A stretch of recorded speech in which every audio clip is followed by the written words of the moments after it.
Shalom, shalom, Yasharala. This is your brother Benaiah, coming to you with another lesson through the spirit and power of Yahweh Bahasham Yahushai.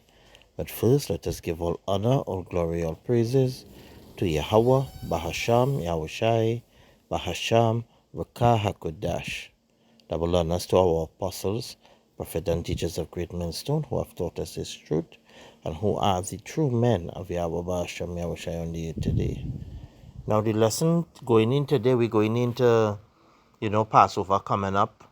And we're supposed to, before we take the Passover, we're supposed to examine ourselves if there's any grudges you have with any brother, any issues, any points of contentions, you clear the air, you make peace, you know.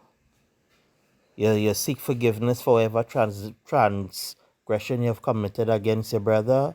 If you feel any negative thoughts or feelings towards your brother, you air it out and you forgive and move on. Because we cannot take the Passover unworthily.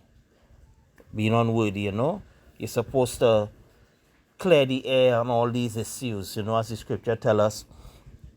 If you're bringing your offering to the altar, and you remember you have aught with your brother, the scripture say, leave the gift, roughly paraphrasing, and go and make peace with your brother. Because in this truth, we are brothers, because we are bound and related to each other through Yahushua, most importantly, by the truth. That's why Yahushua said, behold my father, my mother, my brethren. And he also goes on to say that they did which keep the will or do the will of my father Yahweh Ba'ashem Yahushai, the same as my father, my mother, my brother. This is 1 Corinthians chapter 5. We're starting from verse 7. It says, purge out therefore the old leaven, that ye may be a new lump, as ye are unleavened. For even Hamashiach, our Passover, is sacrificed for us. So that old leaven would be the things, the sins we committed before coming to this truth. The things we did that transgressed the laws, statutes, and commandments of Yahweh Ba'ashem Yahushai. When we are remade in the image and likeness of his son Yahushua HaMashiach, these things ought to be put away.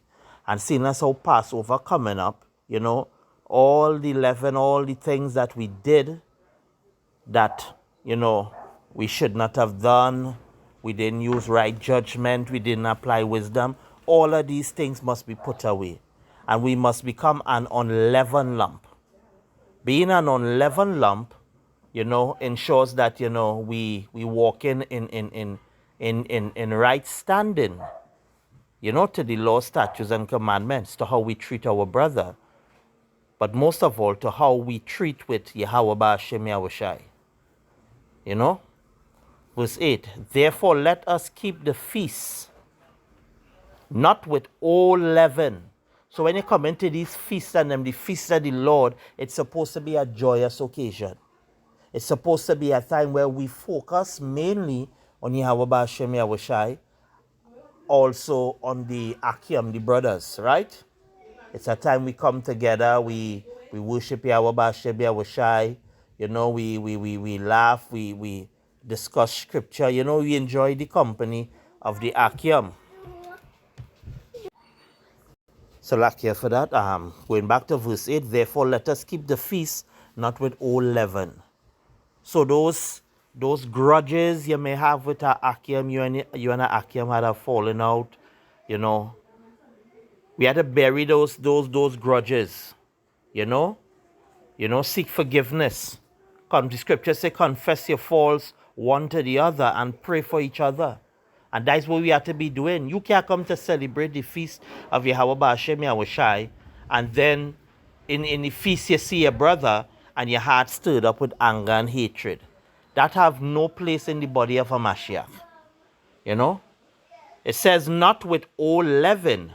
neither with the leaven of malice and wickedness, but with the unleavened bread of sincerity and truth. Purge yourself from these feelings. How do you purge yourself?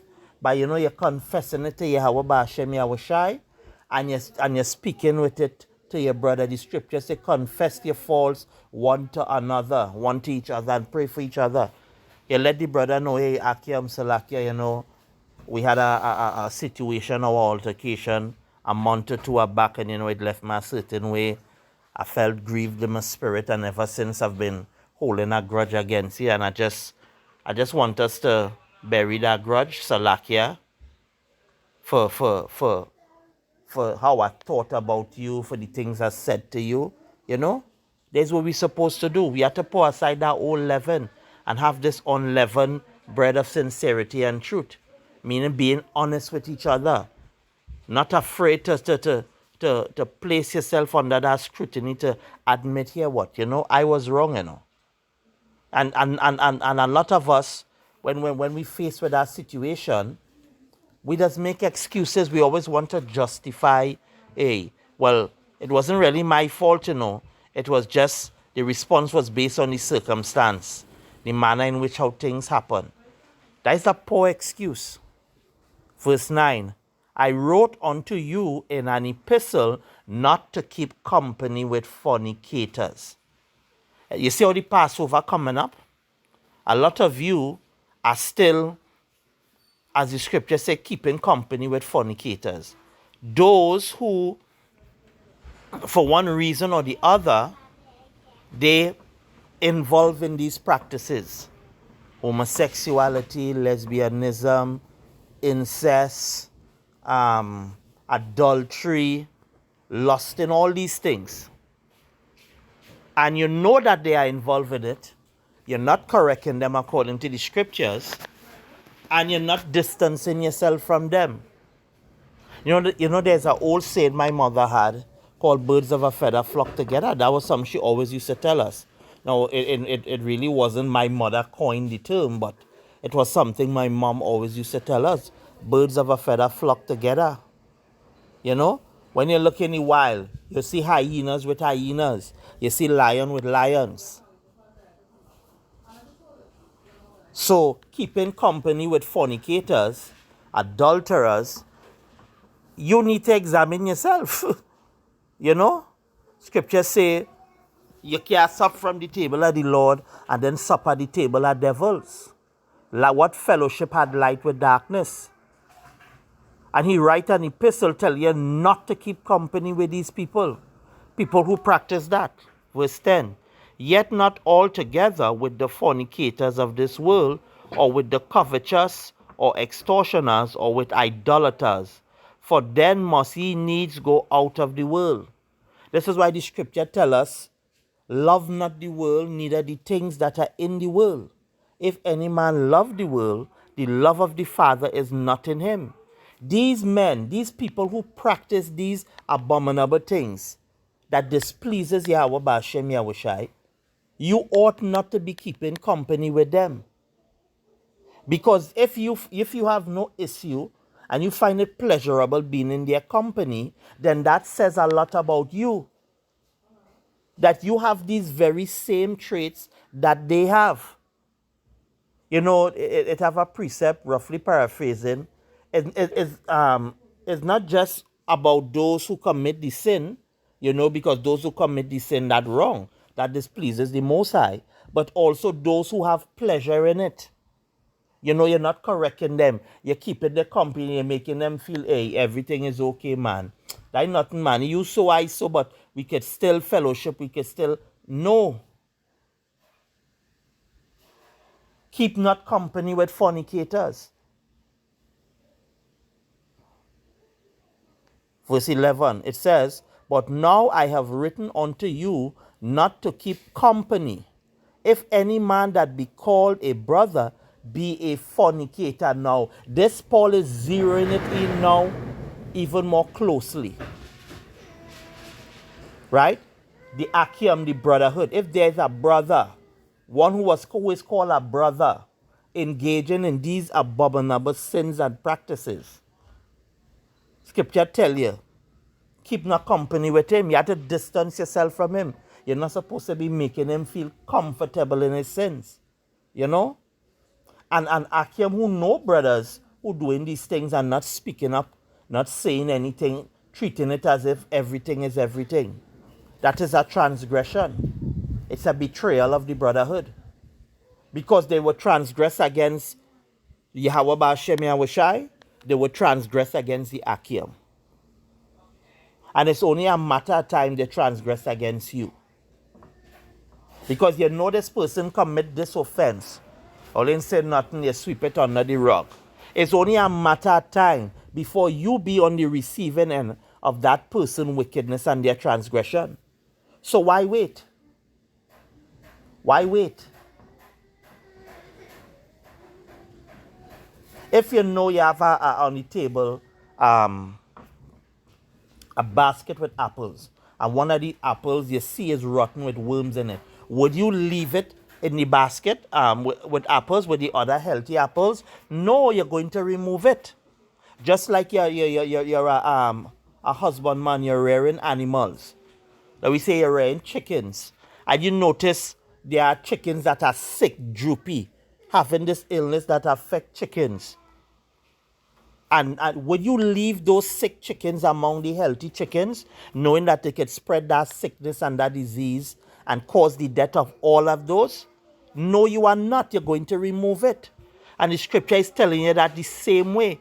These people who have these spirits, those diseases on them, you have them in your midst. It's only a matter of time for you to be influenced by it, for you to become corrupted with it.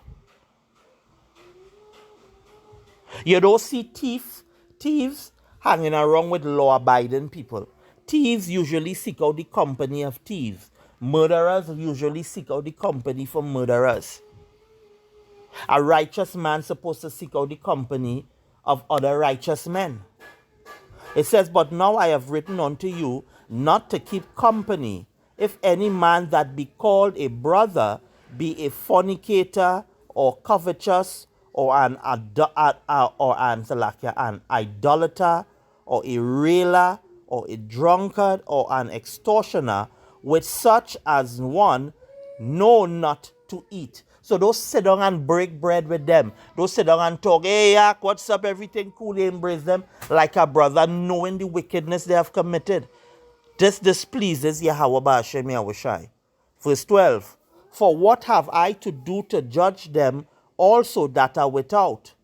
Do not ye judge them that are within? So judgment is not only for those outside of the truth, you know. Those inside the truth will be even held to a higher standard, if you will, pertaining to judgment. Now knowing the truth, you ought to walk circumspect. You are held to a higher standard because you know better. You're no longer in a position of ignorance. And with this truth, you cannot decide, no, I'm going to be willfully ignorant and I'm going to be complicit in the things that displeases Yahweh Ba'ashem Yahushai. Scripture said judgment must first begin at the house of Yahweh Ba'ashem Yahushai. And that's going to be a severe judgment when you go to Ezekiel chapter 9. When they talk about when the destroyed angels were said, start with the older ones first. Start with them because they were supposed to set the example. So as senior, as elder brothers in the truth, we ought to ensure it's our responsibility and our duty to be each other's keeper. And when you see a brother going off, you correct that brother. And if that brother chooses to persist, you follow the guidelines in scriptures. You take it to the elders. And if following every guided outline in scripture pertaining to dealing with issues and that person have not repented, they haven't changed, they decide to continue in it, scripture says cut them off. Because all they're going to do is bring division. But them that are without, power judge it. Therefore put away from among yourselves that wicked person. Light and dark cannot fellowship with each other. Righteousness and wickedness have no fellowship together. with that being said, I hope this lesson was edifying. I'm your brother Abanaya saying shalom till the next lesson.